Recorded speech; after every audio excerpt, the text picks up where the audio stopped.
welcome. Thank you for being here. Jacques.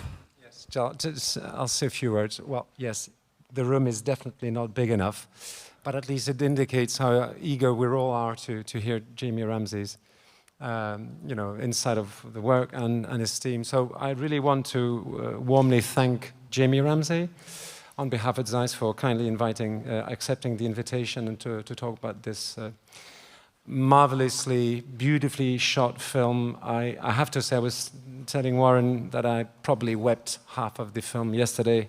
And if we're all a bit honest, if many of you have seen the film, I believe you would have also. So thank you for that. Thank you for the emotions, really. I extend my thanks to Warren Ewen, to Joseph up here. Joseph, you're literally on top of me. The screen is on, so I can see you here. Joseph from C3, the colorist, Warren Ewen, the gaffer. You might know that both were also with Jamie last year. I mean, worked on Living, another very moving movie for which Jamie Ramsay won the Bronze Frog last year. So I think, as such, this deserves a first applause for all three of them.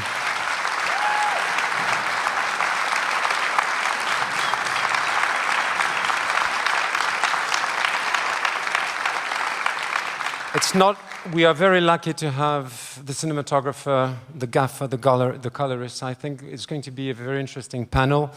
We have some time, an hour and a half, so it will leave a bit of space to take questions. I'm sure you will have many.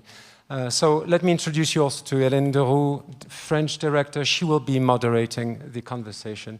And it will be interesting to have her eye as a director to interview these guys. So thank you very much and enjoy the seminar. Cheers.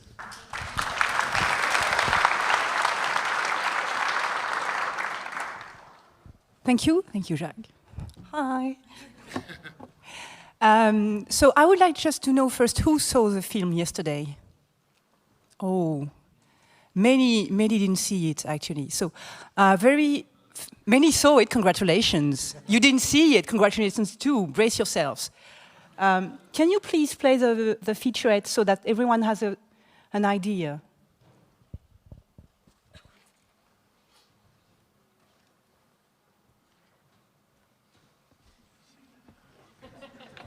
He hasn't seen it either, don't worry.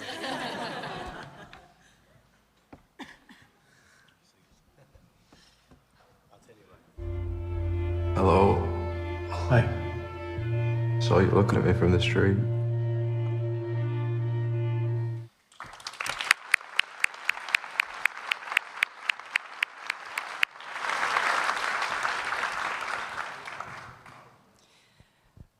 Okay, when we decided to ask you to do this seminar, Jamie, we hadn't seen the film, obviously, but we had seen you, so we said, okay, let's go. And it was you who chose the title of the seminar about mixing modern technology and more traditional ones. So we'll dive into that a bit later, obviously, on the technical details and so on. But I would like to know if it's something, the gear, I mean, we know it's not the heart of your job. But is it something that you think about right away when you read a script? And if you tell me no, I'm interested too. Are you asking if I think about the gear at the beginning of the job? When you read a script, do you already have ideas? Technical ideas, I mean. To be honest with you, no. For me, and whether this is a positive or a negative, for me, the metal and glass and oil services the creative. The creative always comes first. The thought, the feeling, the way the movie moves you, the way the words move you. That comes first, and then it's serviced by the next layer, which is the choice of lights, of glass, of style, all of that. But I'd be lying if I said I thought about that right up front. But it's certainly is an absolutely fundamental element of bringing your dream to life. But in the process of finding it and discovering it, it comes down the line a little bit. Sorry. Obviously. Can I share the treatment you sent me? Yes. Can we please switch to my laptop on the screen? So, Jamie very kindly sent us what you call you called it cinematography treatment, right? And this is kind of a mood board of reference notebook. Yeah, I mean, for me, this is just when the idea and the feeling is fresh in my mind, this is just my first pass at just getting stuff out onto paper in a way that makes sense to me. That's more about imagery and feeling than words. But there are words, anyway. So, just this document, this is something that you make for the production, for the director, for yourself, for your team? It's for me, it's for my team, and it's also done just to make sure that I'm on the right path with the director. They generally either nod or don't nod, but hopefully they nod. But yeah, it's more about having a Bible in your pocket, so that when you're in the heat of battle, you have something to lean upon. You know. So I think we can recognize, people who have seen the film can recognize many things, especially this one.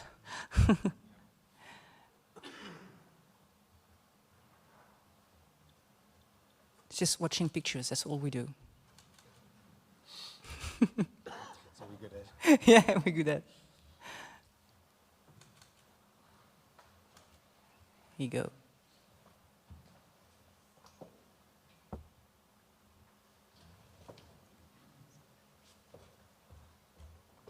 So there are things that need words, and that at one point you need to switch to something else. This is the first step, first step, right? Is the director, Andrew, a visual guy? Do you talk about images in prep? You know, for DPs, I think, you know, we're exposed to a handful of different character types as directors. Some are creatively autonomous, some are absolutely, they hand the reins over to you completely, and then you have everything in between. For me, personally, you know, I hope in my lifetime as a DP that the kind of director I work with is the one that likes to collaborate and share as much as possible a creative vision. And Andrew Haig is one of those rare directors who has impeccable taste, and he has direct, sharp vision about what he wants to do.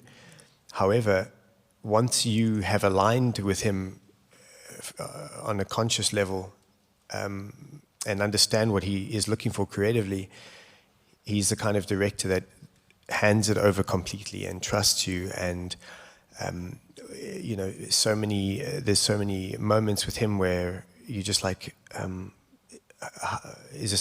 how do you feel about this? He's like, yeah, obviously it's fine. You're like, okay, well, we're going to crack on. We're going to cover the shot in one zoom, 1,000-foot mag take, no problem.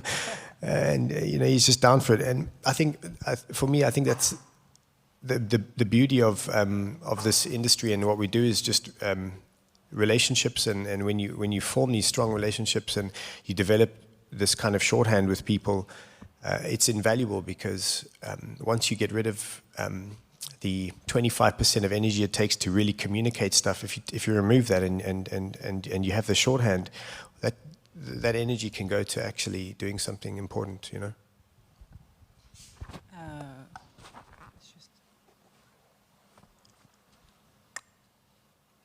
Yeah. Who was at the Q&A after the screening yesterday? Okay. Thank you. So, we're talking now about your collaborators, Warren and Joseph, who's up there, here. What are the very things that you tell them? First. First of all, what I would like to say for me is one of my fundamental holy trinities is lighting and colorist and me, you know, because within this triangle, for me, that's where the feeling and the look of the film is formed, you know? And, you know, if I had any sort of advice for a young DP, it would be just to formulate a relationship with somebody who you get along with and who you trust from a color point of view, because ultimately your brilliance lies in their hands at the end of the day, you know, because, you know, no matter how much you know as a DP, you know, when you get into the color suite, it's their magicianry that brings the magic to life. And as much as that, hand in hand with your right-hand man, your gaffer on set, because how you shape a scene, your color choices, the way that light moves, and how you're supported from that aspect, it lies in the hands of this man over here. So, and again, this goes into the thing that I mentioned earlier about relationships, because, you know, this is a human journey, and relationships are the most important thing in what we do, from my perspective. And finding the right people, sticking with them, and building a long-term relationship, in my opinion, is something for me that I find invaluable. And I'm very lucky to have these two guys on my team, because you know, they look after me when I can't look after myself, and vice versa, you know. So, Warren, do you remember the very first thing you knew about this film one here? Did you read the script? No. First of all, Jamie spoke to me about it, and obviously with me the budget is, you know, when Jamie told me about how much money we had to spend and where we were shooting and how we was going to shoot it, and, you know, in a house, which is really difficult. And in a studio that isn't really a film studio, it was more of an auditorium studio. We had a lot of work to be done to make it work.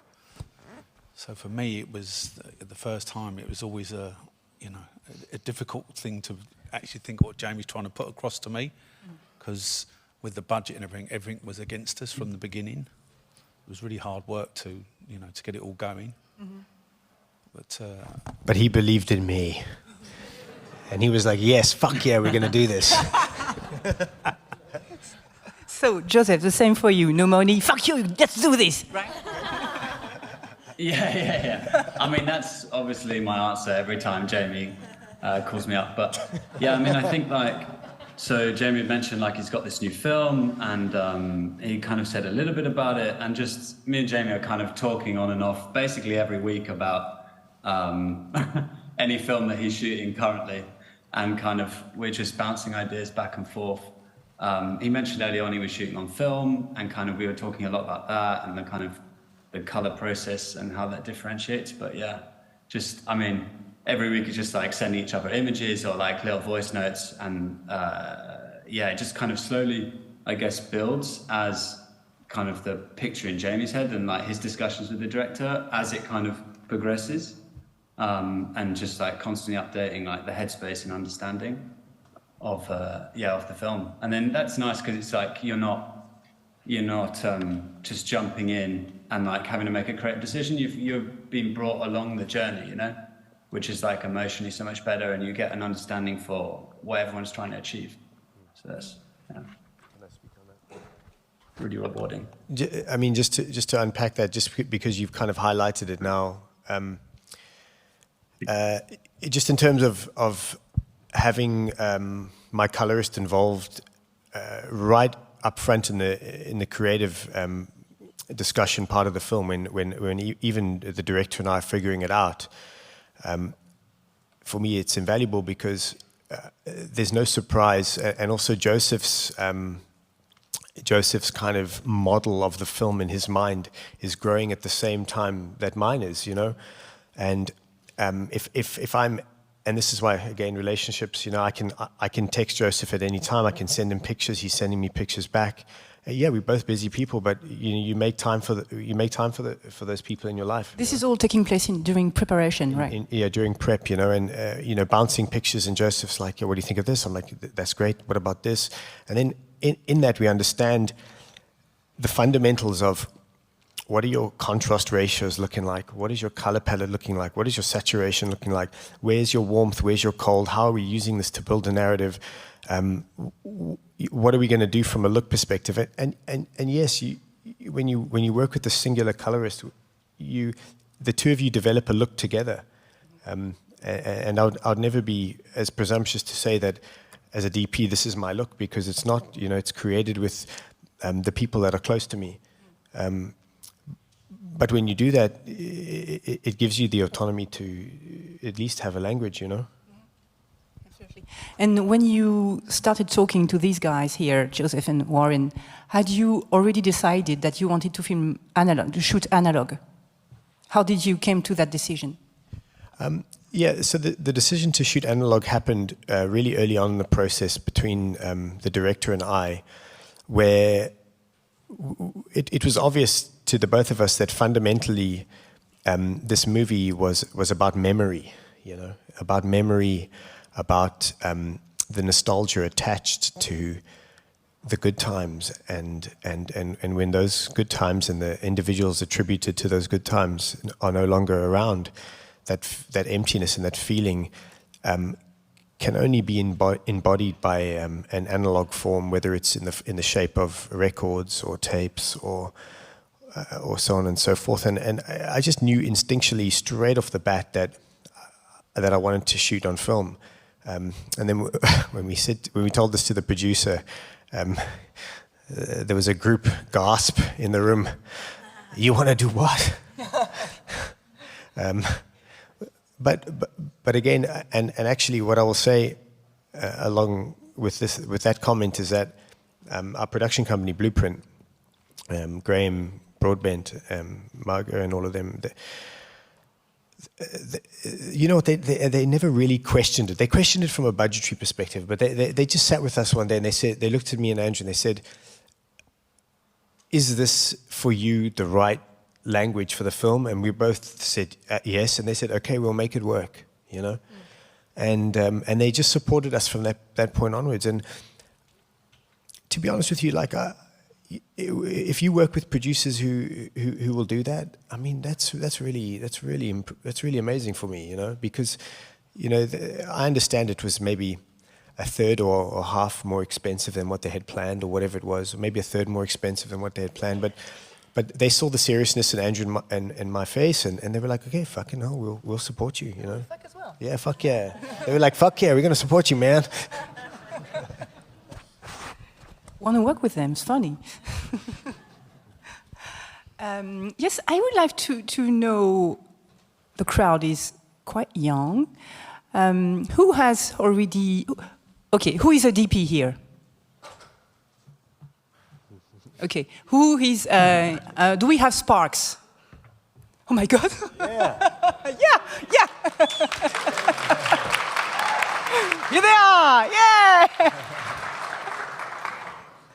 So Warren, this is a crowd for you. Yeah, exactly. Are you available? And among the DPs, who has shot analog during the last year? Oh, it's not too bad. Okay, and did you have to fight for it?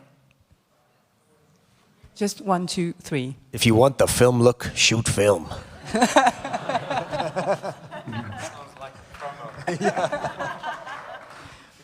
Okay, yes, talking about the film look, that's interesting because you're talking about memory, some form of nostalgia, talking about youth.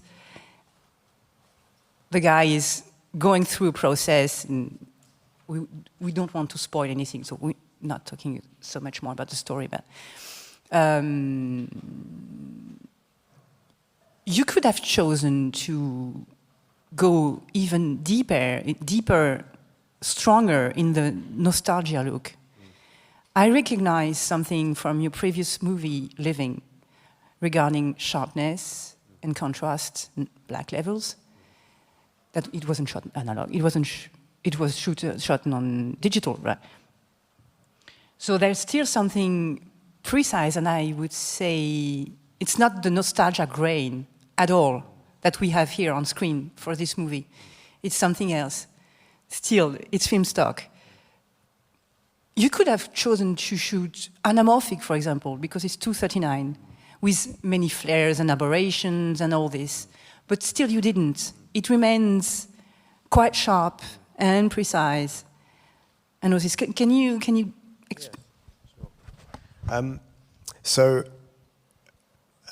as DPs, we're at war all the time with trends and with looks and with movements of decision of lenses, and especially if you also dabble in commercials, and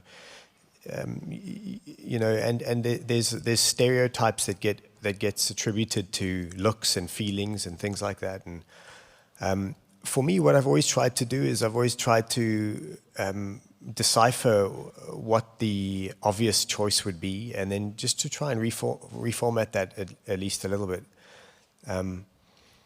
And working with Andrew Haig, our director, I think anything obvious just repulses him as an individual.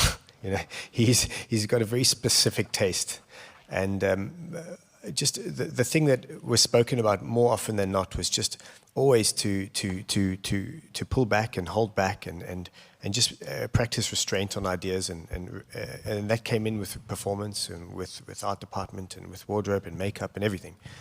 And he just made sure that we always practiced restraint. So, when the conversation happened about separating the worlds, because obviously you've got the current day, which is like this, the reality, and then you've got this kind of throwback to his childhood, which is like a secondary kind of surreal world. Even like our choices in terms of separating those two worlds had to be as quiet as possible. Quiet as possible. And for me, the reason why I'm giving you this long diatribe about all of that is just basically just because choosing film stock for me was as subtle a decision to represent nostalgia and organic feeling as I could have gone, whilst still keeping the honesty and the reality of the film. And there's in a film that's about being locked into like isolation and loneliness because of the current situation, technology, and how perhaps like our access to the world has actually pushed us more into isolation. That's a whole other story. But I thought the fact that it's the memory that haunted him, and the way to represent that was on analog. So yeah, that's a short answer. Yeah. So what about the lenses then? So for me, like shooting on film, already in a production world that wasn't used to film, which I feel like a year ago, it was less used to shooting on film than it is now. To find people who knew how to load a 35mm mag in London in a busy time of year was fucking difficult, to be honest. Excuse my language. It was really difficult. It was very, very difficult. So the one thing I wanted to do is I wanted to be slightly responsible with the image, right? So slightly responsible. So in the sense of like the glass I chose, I wanted to, on the one hand, give my focus puller a fighting chance to at least hold the image sharp, but also I knew that the way we were going to use highlights and the way we were going to use darkness was going to be already pushing the envelope a little bit. I just wanted to have like one like thing that I knew I could trust in a way, and I knew the language of, and everybody in this room knows a master prime. Like, everybody knows a master prime. You understand the saturation levels of a master prime. You understand the contrast ratios of a master prime. You understand the blade structure. You understand how the flares work on a master prime. So at least this was something I knew. So it was like an anchor point for me. And then I could go dark. I could do whatever I wanted to do. So it was just like a fundamental anchor point. So yeah, that was my choice there. I tested other lenses. And there were beautiful moments and stuff. But again, Did you test anamorphic? Tested anamorphic. I tested Baltars. I looked at the the obvious choices of representing nostalgia, you know. But you know, again, it was just too obvious. It was too obvious, and we just actually wanted the performance and the mise en scene to actually be the thing that carried us through, you know. So you had master primes, and you also had a few ingénieux zooms. Yeah, we used ingénieux zooms for. I mean, in fact, the language of zoom became a fairly strong part of the process, because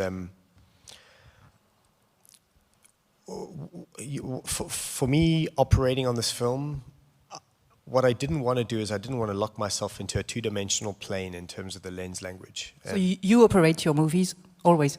Not always, no, because you know sometimes you do multiple cameras and the language dictates you know, a number of operators, and you know if there's more than one operator, then I don't operate, because how can you operate if there's another operator? Then you don't know what this operator is doing, and then you start to freak out, and then you have to watch playback, and then you waste half the day because you're watching every take and you're watching playback, and you're like, what the fuck am I doing? But yeah, no, this film I operated. Any film that's for me a single point perspective, I like to operate. Operating is super important. But my point was just about like the zoom thing, and about like I didn't want to necessarily be locked into a two-dimensional plane in terms of how the lens moved. And yeah, you can beat that with a techno crane, with a dolly, with Steadicam and whatever. But again, all of those things would take the operating out of my hand. So the one thing I could do is either handheld, but handheld didn't feel right for a lot of the film. So like being on the zoom and just being able to. What was great about the zoom for me is that it just allowed me to breathe into the scene and come out and push in, and it was almost like you're giving life to the air, you know, the way that the lens would breathe and move through a scene and allow you to discover moments, you know. So master primes, a few ingénieux zooms, and let's not forget. Yes. What we see here is a beautiful London sky, right? That was filmed with ZEISS Supremes. Yeah. You did it so well. And may I say, for the record, I'm a proud owner of a set of ZEISS Supremes. I absolutely fucking love the lenses. Excuse my language. But the apartment we had that was shot in studio. It was built in studio, and we. And maybe this is another point we can raise, but we shot on an LED backdrop, you know, so we had to shoot the plates. The plates were shot high res, and obviously just wanted to have a complete sensor covered accurately, and yeah, that's why I used the Supremes on the 8K sensor to shoot that backdrop. Thank you. You have the ZEISS execs here who are so happy. Yes, good. Yeah. I'll send you my invoice later. What camera did you use to shoot the plates, by the way? Sony Venice. Okay. Well, just whisper it then. So it's a good way to introduce the fact that you chose to shoot on a LED volume. And when we first talked, Warren, you said an interesting about that. You said that it was the most expensive choice, and it was the right one.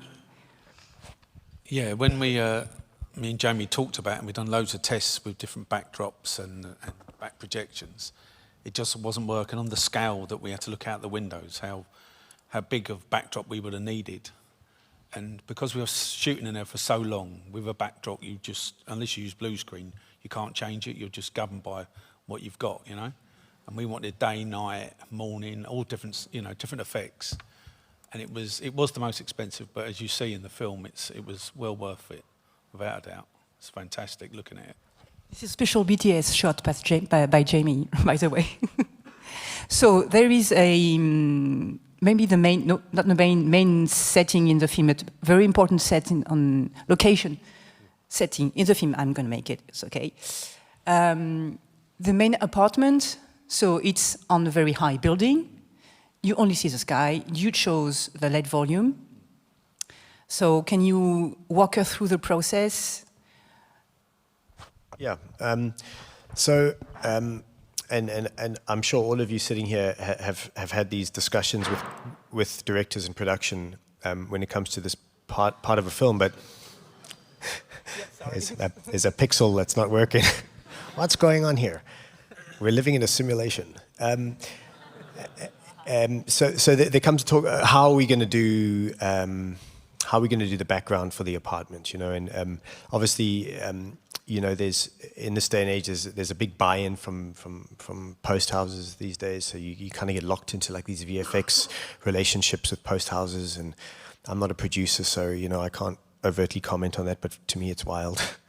But anyway, that's another story. So, but I was like, 30 minutes of the film, and the actors have to relate to the emotional context of the daytime outside, and you expect them to work off a green or a blue screen.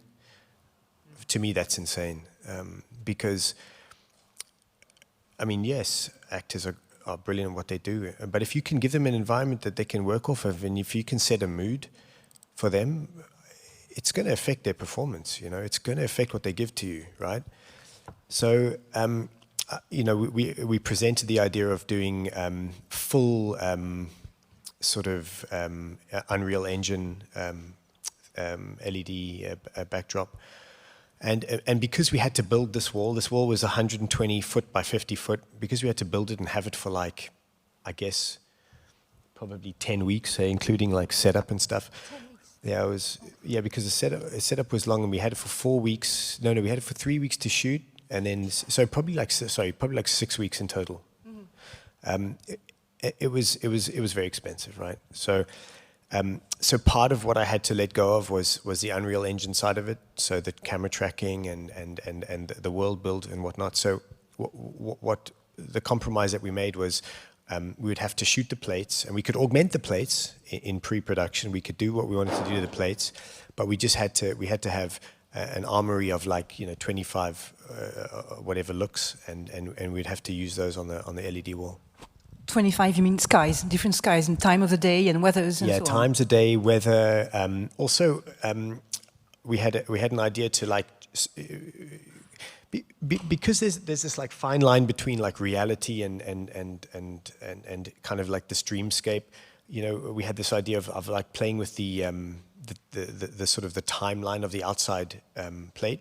So sometimes playing it at 18, sometimes playing it at 30, like just changing the frame rate of the outside just to kind of slightly subconsciously unseat you. So Warren, had you already shot on the LED volume? Not really with that size of a screen, you know. But we also had to use a lot of tungsten lights for when we was having the, like, you know, the warm sunlight and, you know, like daylight scenes. Where we had a desktop that programmed, Alex Murphy, that programmed like 25 to 30 different sky fields from our LED lights that we was using. But also we had to get some heavy tungsten lamps in to give us the complete punch of daylight and morning, you know, sunshine and that. Yeah, I mean, for me, that's like a good example and the title of this talk is where analog meets digital is like, you know, shooting on the LED wall, relying on our complete control and access to the color space of an LED lighting design was invaluable, but wouldn't have been perfect without our ability to punch in with tungsten and to give, you know, for me, like the tungsten was the humanity that entered the room. Okay, so you're talking very specifically about tungsten. What is the difference for you? Not HMI or LED lights, actually. You're talking about tungsten very specifically. Sure. I mean, and you know, whether this is right or wrong, but for me, like, tungsten Fresnel has an analog feeling, and what it does with skin tone and what it does with its presence when it enters a room, whether it's a key light or a backlight or whatever, it's just got a different presence. You know, its presence is not the same as LED. It's not the same as HMI. The way it enters a room and its feeling when it enters a room and enters a space is completely different to me, and for me represents a binary of the past versus the present. You know, and so, I mean, you know, we all know how beautiful a Fresnel through something soft is on skin tone. You know. Did you run tests regarding, you're talking about skin tones, which is very interesting saturation and skin tones in this film. It's really quite moving, actually. Did you run tests regarding faces? To be honest with you, on this film, no. We didn't really have a hell of a lot of prep time to do that. You know, it would have been nice to. We had a test day. The test day was, and this is probably just to put the producers' nerves at bay, but the test day was more to understand what the LED wall would do to film, and what that relationship would be, because everybody was paranoid about that, including me. Were you paranoid too, Joseph, about LED wall filmed by shot analog?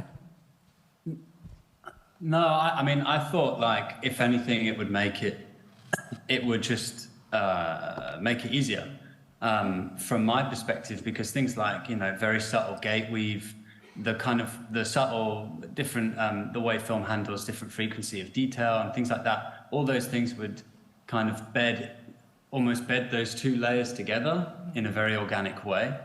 I just want to jump back to like the kind of tungsten and also like the things that you were talking about, lenses, because those are the kind of things that we cannot affect in the grade, and they make such a huge difference. Like the kind of having something solid like a master prime or the supreme prime, or like those kind of lenses versus like old lenses, you can be so much more expressive with the color because the image has so much, like, it's all held together.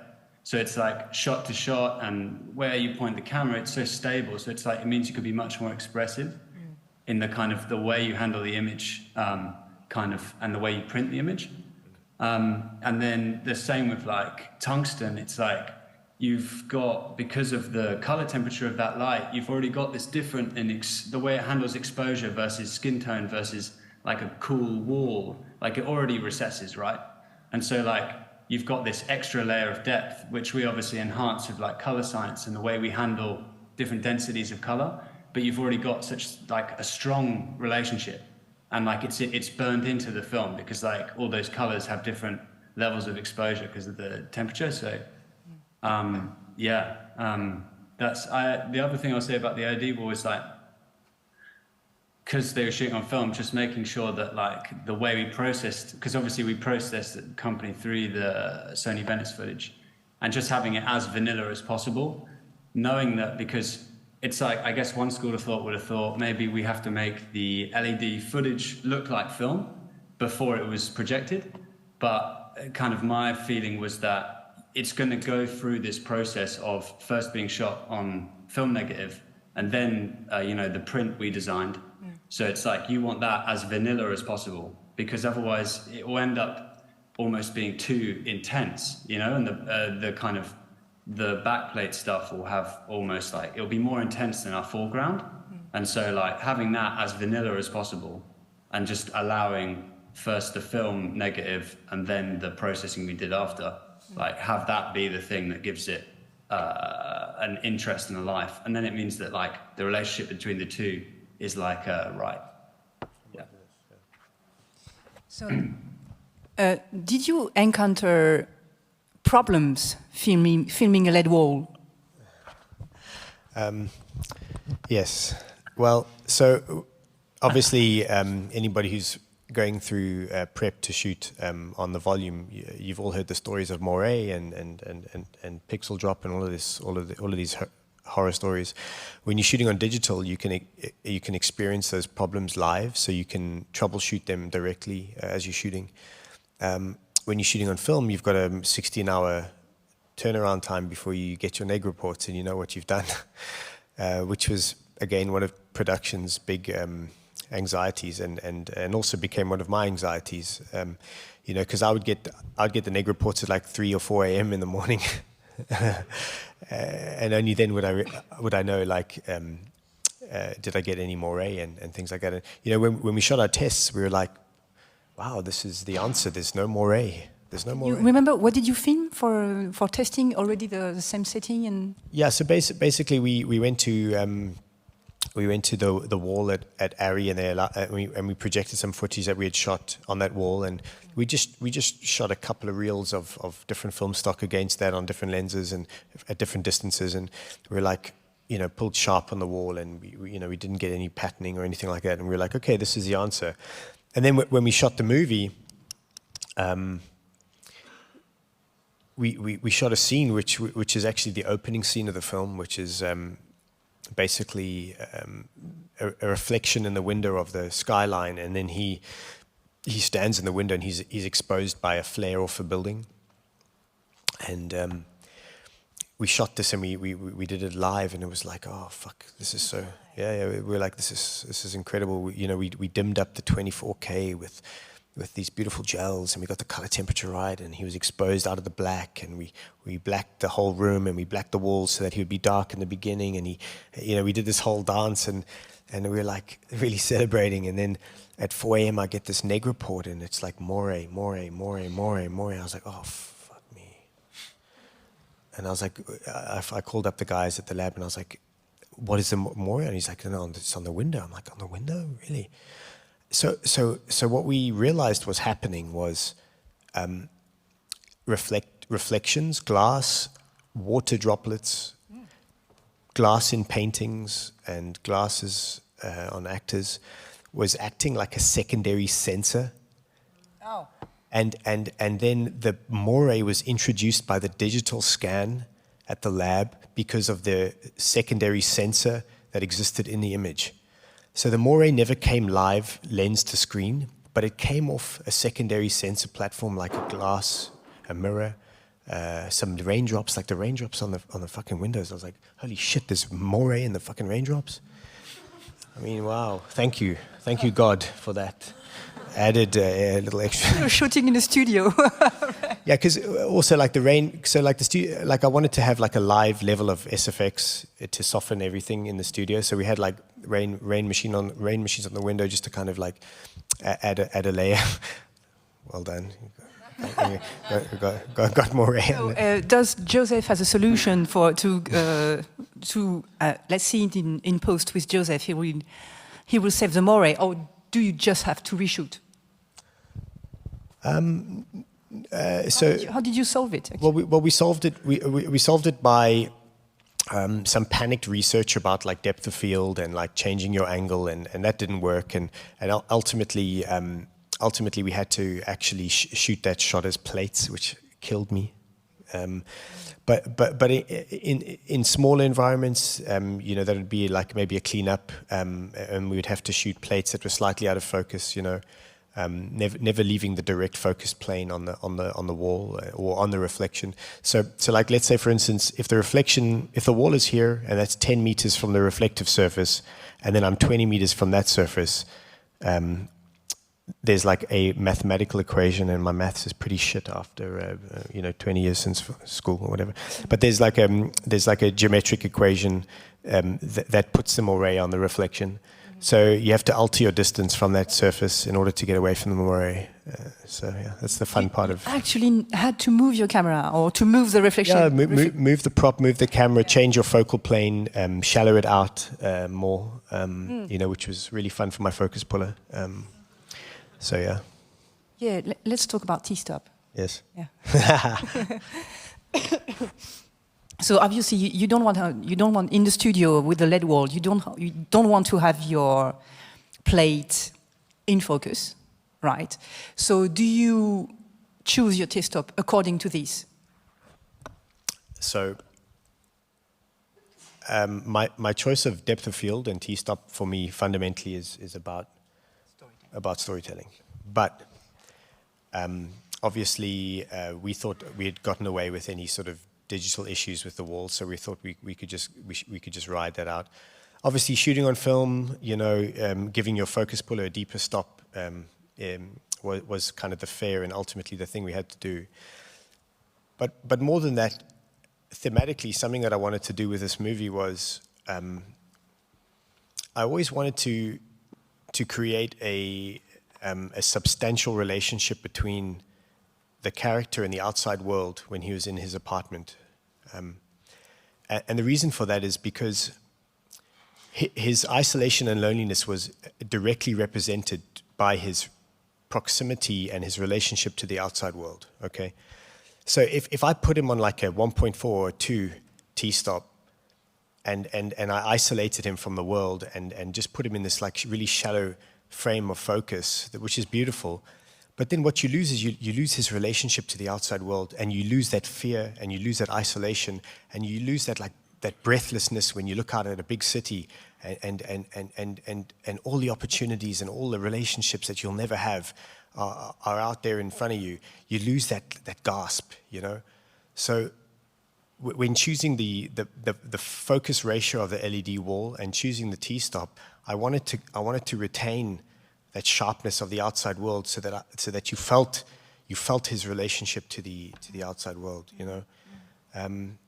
Yeah, you can see that's a good example, you know, of that. You know, I think the wall was at like a 10% softening there. You can soften the wall in the studio. Yeah, you choose with your backdrop. You always choose your level of defocus. You know, so like let's say I'm shooting on a 50 mil. The wall's like 10 feet away. You want your focal fall off to be representative of a 50 mil at f2, right? Which is beautiful, but for storytelling, if you want to hold that, then you sharpen it up and you know, hopefully use it as a storytelling tool, you know. Tell us the lovely story about how you shot the plates and then how you use them on set with Warren. Yeah. So when it came time to shoot the plates, we were given like a 48-hour window from production. They said, okay, you can you know, have this gear, crew, whatever, for 48 hours, and you know, you got to shoot the plates for the whole movie. And we were like, oh, okay, good. You know, we're going to shoot in the apartment that is supposed to be, you know, the hero apartment. Anyway, so I was like tracking like the 8 weather apps that we have on our phone as DPs, and trying to find like a grouping of weather that looked kind of interesting in, like, I guess it was like spring entering summer in London, which you all know can be a precarious time from a weather perspective in the UK. It's like not the most easy place. But anyway, I found a pocket of weather that looked like it could be interesting, and we kind of posted up in this apartment, and we... So you actually went to the apartment which is reproduced on set? Yes. Okay. Exactly, yeah. In the wides and the exterior shots, that's the apartment that we were in. And yeah, we shot these plates over 48 hours, and we really were absolutely blessed by the cinematography gods. We got like a whole bag full of different weather patterns and times of day, and yeah, it was right up there. Yeah, this is when you shot the. This is the place you went to shoot the plates. Yeah, right up at the top. Okay. And then yeah, just in terms of my relationship with Warren and the plates, you know, obviously the plates, what they represent to you and me was exposure ratio, color temperature, and a relationship with contrast and density and whatnot. So, you know, obviously our choice of, and this brings in Alex as well in terms of like, you know, the color temperatures and the position of light, and you know how we had the bank of sky panels, and how we kind of, you know, through the 4 minutes or whatever of the plate, you know, the clouds kind of moved, so we kind of tracked in like a movement, right? Yeah, we had a bank of lights that we tried to make some sort of cloud and issue where, you know, if the sun was going past, we would get, you know, we'd bring lights up and start to dim the LED stuff when we wanted hard tungsten in to make it look like it was cloud cover, you know, so it wasn't all just the same all the time. And you chose the backdrop according to what was told in the scene, right? Yeah, so obviously I was wondering if daytime was written on the screenplay. Daytime, just it's at sunset, it's this time of night, it's... You have this kind of info. Yeah, yeah. I mean, it's, you know, directors love to put a 5-page scene at dusk. Yeah, like you look at this, the page count is like 5 pages, and you look at dusk, you're like, oh fuck me, are we going to shoot this over 5 days? But I guess because we were in studio, it was fine. So no, yeah, it was specific. You know, it was like late afternoon, dusk. You know, so at least there was like that as direction. Yeah. So then you had it on script. Then you could choose either way what you wanted on set once you were shooting. And did you have? I'm sorry, I never shot on a LED wall. I don't know how it works. So sorry for my stupid questions. You can change. You told. You can change the brightness of the wall. And do you do it by the eye? Do you measure it? How do you do that? Your light meter obviously is so my process with that was in pre-production was to take my light meter and understand the exposure relationship between all of our locations and the outside world, you know. So on the train, in the apartment, and in the house, and especially in the apartment, to understand that on a cloudy day, the inside exposure is 8 stops different from outside. On a sunny day, it's 22 stops. You know, at dusk, it's 4 stops. Obviously, what we do is we have to condense those stops because of, you know, the latitude or whatever, but you condense those stops, but you understand the ratio, yeah? So if it's a 22 stop difference, you understand that when you condense it down, it's 5 stops. You know, at dusk, it's 2 stops. At night, it's a stop and a half brighter than the outside world. So that was a great learning for me to understand in pre-production naturally what the exposure differential was and the contrast differential was naturally between the inside and the outside world, so that when I was on the stage, on the wall, I understood how to expose the wall versus the apartment, you know. And I guess those you know, that's like the other side of the brain that you have to engage sometimes. Less poetic. And did you continue the work on contrast and ratio like that with Joseph in the grading suit? Did you alter that, or did you just go with what was filmed actually regarding contrast? Oh, I'll let Joe answer. Yeah, so how we tend to work is like, so we'll have these ongoing discussions and kind of get in the headspace of what the film's about and kind of the emotional tone of it, and then any like visual references or like kind of things on the aesthetic. And then I'll kind of cook something up, knowing what the starting point is, what the source is, like the camera or like, in this case, film negative. And then I'll kind of build a lot that I think is kind of right for the film, and kind of an initial idea. And then Jamie obviously shot those tests, and they were processed and scanned at the same lab using the same scanner that our dailies would be done at CineLab. And so we got those scans, and then we kind of had a back and forth about them, first kind of just applying the light and seeing what it does, that we kind of built. And then I'll kind of tweak it based on, because you grade on even the same scanner, if you, you know, at different labs, it will all be different. So like film negative, it's like there is a wild variation on what the final thing is, so you always need to tweak it anyway.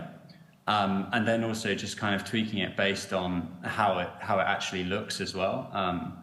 And then so I'll kind of go with like, you know, based on what I'm seeing, I think these small tweaks, and then kind of, and then me and Jamie just had a chat about what we think about it and his thoughts on it. And then so I'll kind of take that in, we'll adapt it and change the process, build a final shooting lap. And then in this case, so CineLab did the film dailies, that was Darren there. And so we kind of sent off a lot, which was essentially like our color process. And yeah, they kind of applied that and then did some dailies color, primary balancing type stuff underneath it.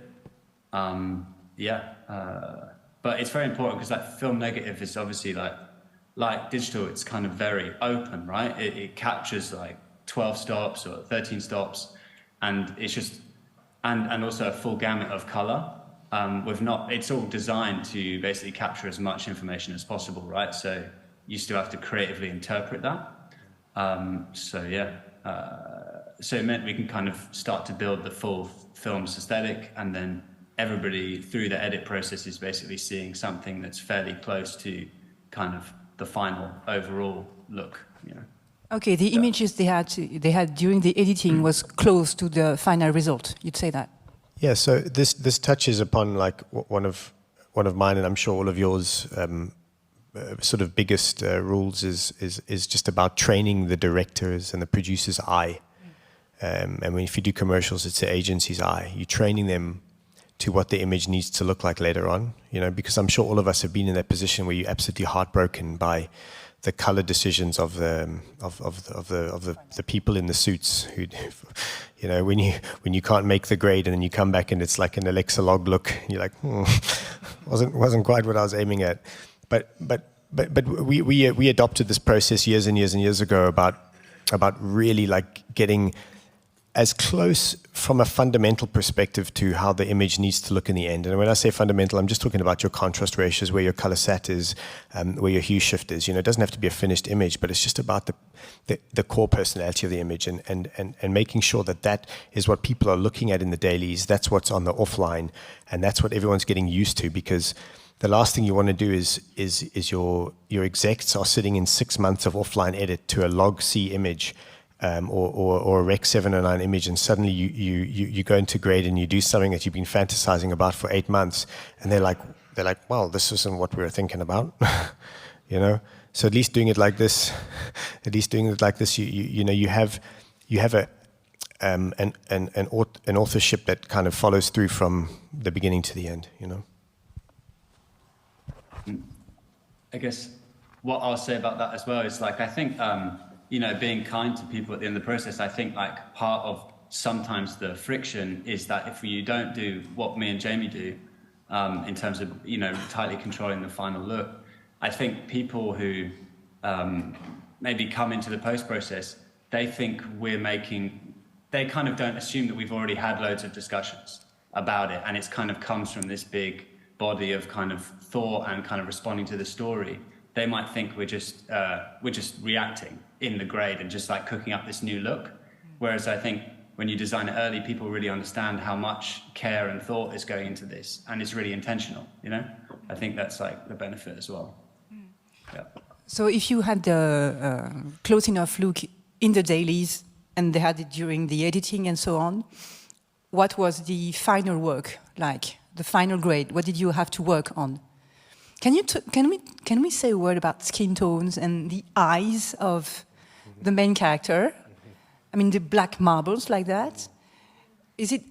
Am I the only one who find it just so surprising, the eyes of the actor? I mean, did you work on that, or just? One thing I found startling about Andrew Scott was his pupils, you know.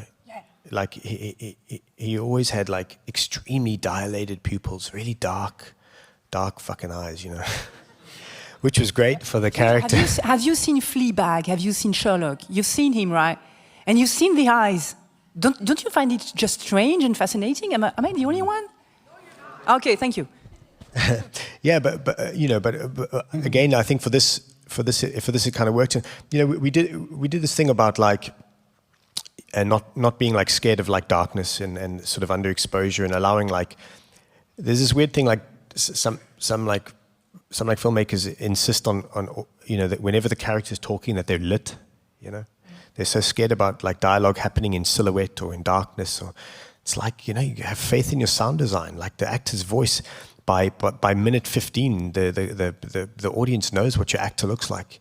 Allow them to talk in the dark. Allow them to talk off screen. Like their voice holds so much, you know. And Andrew was from the get-go. He was down with this idea of, you know. And I was like, you know, if the actor comes and he's unexposed and he goes into the darkness, it's okay. You know, we know this person. You know, you have faith in that. You know, and you know, just the idea of just having an eye light that sort of caught the eye. In moments was kind of important, because if you're going to do that, there needs to be a little something that, you know, that wakes the moment up, you know. And how did you work on skin tones? Did you spend time about this, or was everything already recorded, filmed, on film stock, and nothing had to be changed? Joe, you can talk on skin tone. Oh yeah. So I mean, I guess asking the broader question, like what we did in the DI. So like the thing is that kind of all that work in terms of the world building and the look development. That's kind of the overall world. But obviously, it's kind of once you have the film, kind of I tend to strip off all the dailies kind of balanced color because I find that like obviously that's kind of built. It tends to be more conservative. Because like kind of the final structure of the film isn't in place. So I kind of tend to strip it off and I kind of have a reference of what people have been looking at the edit. But I like to see kind of how our initial processing and print affects the kind of way Jamie shot it, like untouched, just to kind of get a sense of the kind of true character of what they captured on set. And then having that as a starting point and then color is like essentially the more you do it is every act is destructive. So it's about making sure that any change, whether that's a balance or like a secondary or thing, it actually really contributes to like the quality of the shot and the scene. Like it really enhances the emotional tone and the aesthetic. And I guess the other thing is just building in. So one, it's kind of following the emotional tone, like. I just like went through it and just jogged my memory about what we did, and like scenes like when they first interact, when Paul and Andrew like first meet at the doorway, and kind of making sure that strikes the balance of like it has the warmth, but making sure that it's not too it's not too a high contrast or not too aggressive, because that moment has to be like. Has to have a certain softness to it, within the aesthetic of the film, but it's like you're responding to that, and then also kind of building in moments and motifs like when in unsettling parts like the subway scene, and kind of maybe having, so we kind of added a bit of a kind of greenish tint or something, just to kind of, really feeling what's going on in the film at that moment and then trying to respond to it, artistically. And so one, it kind of feels right for the scene, but also that the color language of the film, although it's this cohesive world, you let it breathe and it has dynamic range, because then you kind of follow the performances and it's not one note. And then what I say about the kind of going back, Jamie mentioned about how there's not this huge differentiator between the kind of the memory part and the present, and the lines are super blurred, and that was like a really big part of designing the look, was that you kind of don't know what is real and what's his kind of imagination, and it's so beautiful, that aspect of it, and so making sure that like it kind of all sits in that world. Yes, but lots of stuff like that. And then just helping the edit, we did some dynamic grades and things like that, just to kind of, blend different scenes. But, Looking at the watch, we have 15 minutes left. Okay, Q&A. Yeah, please, raise your hands. Oh, the lady wants to talk again.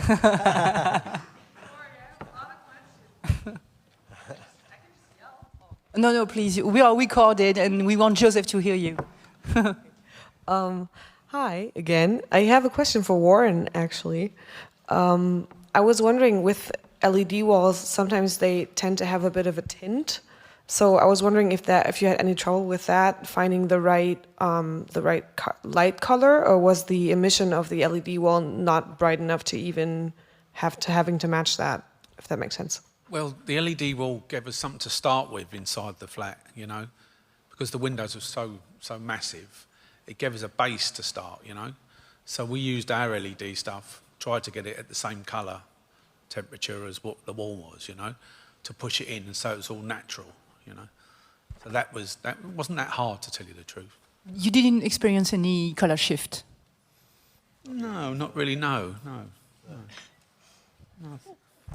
No more color shift than the shift between sky panels and vortexes. I don't know. Yeah. Know what I mean? Can we talk about global color temperature in the future? Okay. We have questions. Yeah, Lily, please. Hi. I was wondering, was there like a pre-grading on the backdrop itself before you shot it with, film? What we decided to do was we decided to give it basically just a heightened 709 grade, because we wanted it to be as close to what the eye sees, because we knew that we would have to homogenize everything later on. So it should just be as the kind of contrast that existed to the eye. Maybe a little bit more love than that, but Joseph used the term vanilla earlier, but it was basically just to give it like a basic, like really realistic kind of feeling and look. Was that already clear for you, or did you have to test it? No, it was just, we just thought about it. It was the logical choice, because, you don't want to double grade something. So, because we were shooting it live and we weren't doing like a green pass, it was like, that was going to be our live backdrop. So it had to feel like real life, Thank you. Okay, over there, up there. 1, 2, 3, 4. The chap in the black jersey over there. You know what he wants to say? Yeah, I don't know. Hope it's a good one. Looks nice. Hey, nice guy. Was it me? Yeah, okay.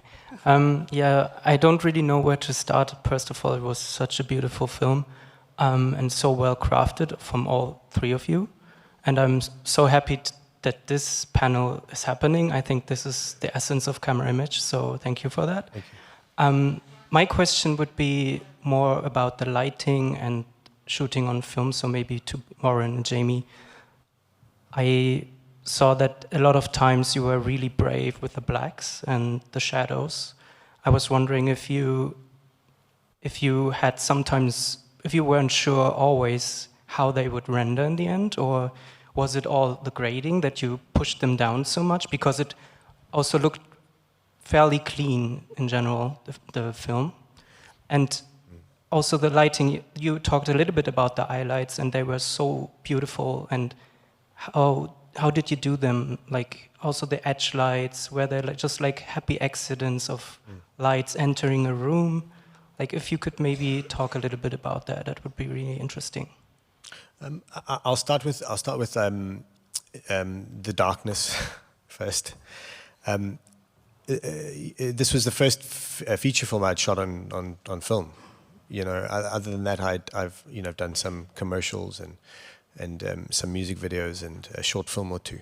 So it was my first long form project on film. So I had to get to know the language of fall off and the language of how far you could push the darkness, and it's something I had to explore myself as well. Because I guess we're generally within a ballpark. We're kind of within the same sort of generational bracket of learning cinematography, probably via a monitor and a digital sensor, more so than to the eye. How the great film cinematographers learnt it. So when you learn your skill by exposing off a LUT and a monitor, which is a skill in itself, by the way.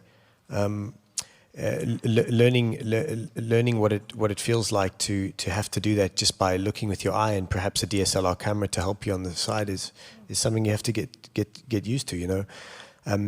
So there were definitely moments where I looked at the rushes and I thought maybe I pushed it too far, or I could have had a little bit more, something maybe a bit cold, that like the lower channels or the cold channels getting into the darkness. Maybe I could have done that. But that was a learning curve for me, and that was something that, Warren and I would look at the dailies or whatever, and be like, okay, maybe we need to push a bit of that. Maybe that color's working, maybe that color's not working, and then just the language of like the edge light and things like that is partly prescribed by location. What you can, where can you push light through? Whenever you look at a location, you're like, okay, how does this location dictate to me how I like the scene? I understand thematically how the scene should feel, but how does this location allow me to do it? and that was always the base. You know, hey Warren, I mean those locations were really small for us, and you know, trying to fit a lighting design as well as a 35mm grips package into those homes was tough, right? Yeah, I think taking our time choosing the practicals was a great help in the small locations with the Christmas scenes, and for even the practical that was over the table, you know, on the sort of like the first time when he sits at the table together with his mum and dad, because it's the only light, you know, so it was usually important to get that right, you know. And then it was during this scene, this is the only source. Yes, practicals at the beginning. Okay. If we've got the practical over the table and that, it's only when we come in around the table, you know, we introduce other stuff. But we were so wide coming into the room. We had the pole cap with all the backlights into that. Yeah. Remember? Exactly, yeah. But it's like, you know, remember? I do, yeah. But it's like when we go into the front room with the Christmas lights, you know, it's you have to get them colours right up with the practicals, the warm, and they look fantastic in the room, the practicals itself, you know. Well, I'll just, if I could just quickly expand on that, like the relationship between, and again, this goes back to relationships, but the relationship between art department and my technicals is so important, because right up front, when you're dealing with, you know, your guys who are doing your props and your practical lighting, to, you know, what Warren was always connect me with them straight up front. You connect your practical spark with them, and right in the beginning they're already speaking about how to wire the practicals. What are we going to use? LED bulbs? Are we going to use tungsten bulbs? Where are they coming from? How are we wiring them? And how are we dimming them? And how they're connected to our dimming package, so that they're all from one autonomous source, you know. And one thing I'll say, which is great about this man, is that, you know, he alleviates a lot of that like headspace for me. You know, I know that it's one conversation, and then he takes it over, and it's with him. And I know on the day that, you know, out of the 15 practicals that are in there, and the LED lights and whatever it is, it all comes down to an iPad that sits next to us at the monitor, and we sit there with our dimmer board operator, and then you just craft the shape of it together, sitting next to one another, you know. So for this example of the Christmas scene, the practicals you had on the set, did you have a stereo bulbs or something LED that you could control? Or did you go to tungsten bulbs? We used tungsten bulbs because we felt it worked. When he's a child, right? Okay. Yeah. We felt like the warmth of lots of oranges and lots of deep colours in the room, you know, with the old-fashioned carpet and the colour of the walls and everything, you know, it's very dark in there. You know. Do you realize that some people here in the room haven't lived in that kind of light? They're so young. Who has had, not everyone has had tungsten bulbs at home. Yes, sir. Yeah. Maybe in between I can post a little question. Yeah, thank you so much. I haven't seen the film yet, but I'm going to later on. I've got a question about watching the rushes. Did you guys watch the rushes together? Did you watch it with the director, with the focus puller? And how did you go to the lab to watch them? Because obviously 15, 20 years ago, everybody would watch them together in that kind of communal, amazing space. And I guess because it's a film about isolation and everything, I'm curious to know about your thoughts and your feelings about, you know, oh, I'm going to view rushes in my hotel room alone, or that kind of thing. Thanks so much. Yeah, so there's actually a few layers to this answer, you know, because I obviously had extreme paranoia about the rushes, you know, because you know, you're used to getting them at the end of the day, and you know what you've shot because you've seen it. And getting the film rushes back, and this is the beauty about film, it's like the magicianry and the magic that happens in the chemicals and the process. You know, that's the beauty of it. You don't know what you're going to get ultimately. You know, you have a feeling, but you know, the depth of what you get back is like a Christmas present every day, you know, and it can also be a fucking terrible Christmas present. So sometimes. But in the beginning of the film, the first week we compiled. We had the rushes digitized and we had them on like a digital platform. You know, so we could access the digital platform like Pix or whatever every day. You know, but it was very important for me to see them projected up and big, how we were ultimately going to show it, yeah. And so we did a test, and then we shot a test like the end of the week before we started shooting, and then on that Friday I went to the lab to go see it by myself. Did you come with me? You came with me. We went to CineLab to look at the projection, and I was like, a lot of it was like, there were like big focus issues, you know. I was like, fuck. Surely, I mean, something's going on here. You know, it can't be like. So I called up the focus puller. I was like, listen, there's a repeated focus issue here that's really bothering me, and I'd like you to take a look at it. And he was like, on like a family vacation on that weekend, and he wasn't like so stoked about going to see the rushes. But I think I spooked him enough, and he went to go look at it, and he was like, okay, yeah, I think there's a backplate issue. He said, okay. I was like, all right, well, we better fucking sort it out before we start shooting.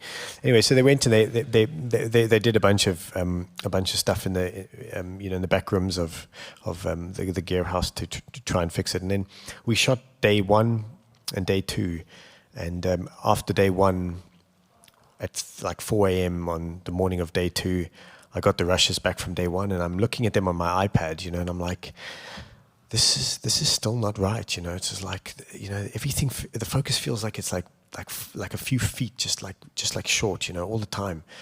And basically, what had happened was there was like a fundamental backplate issue on the camera that messed us up for like our first 2 days of footage. So.